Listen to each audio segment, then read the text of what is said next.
speaking of mobilizing everyone, there have recently, and I'm obviously not gonna show the video, but there have been some videos come out from the front line of Russian soldiers taking over positions from Ukrainian army, and amongst the dead seem to be several female soldiers.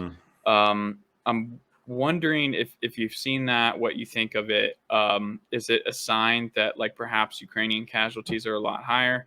I know they mentioned in the video that it's one of two possibilities. So the first is they're ideological, like they're female volunteers, which happens for sure, especially in a country that's under attack, or in the case that they are conscripts. That means that Ukraine has been conscripting females into the military now. Yeah, but first of all, it's in my perspective, this event is anecdotal.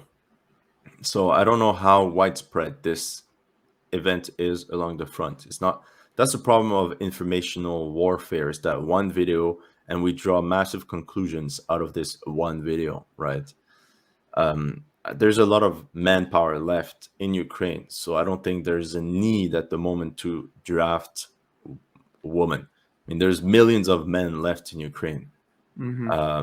I think those are probably volunteers, and they were caught at the wrong moment. Perhaps they were medics. That's more often than not, females are medics, and during the battle, they got caught into a firefight. It's very possible.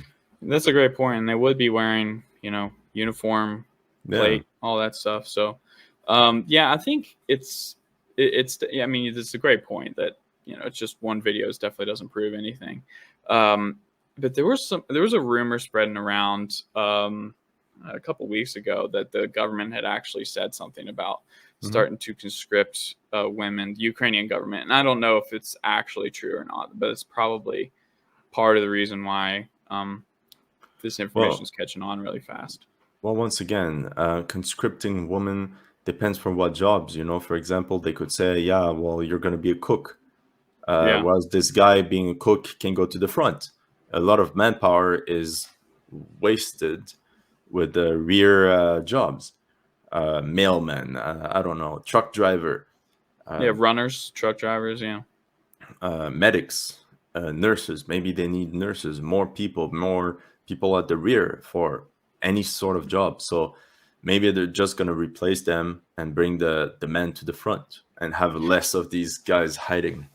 So you don't think Ukraine has reached any kind of critical mass in terms of No, casualties as of?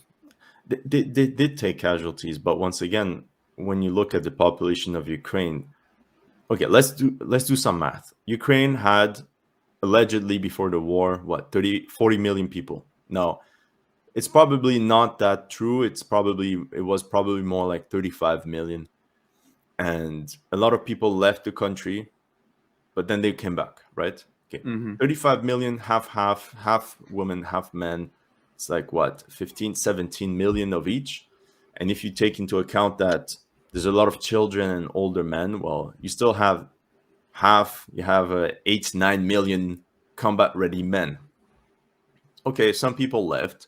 Even if 1 to 2 million Ukrainians left in one way or another, you still have 6, 7 million Ukrainians that are there. So yeah, there's casualties, but a lot of the wounds, like we said, can be treated, so the guys can return to the front after some time.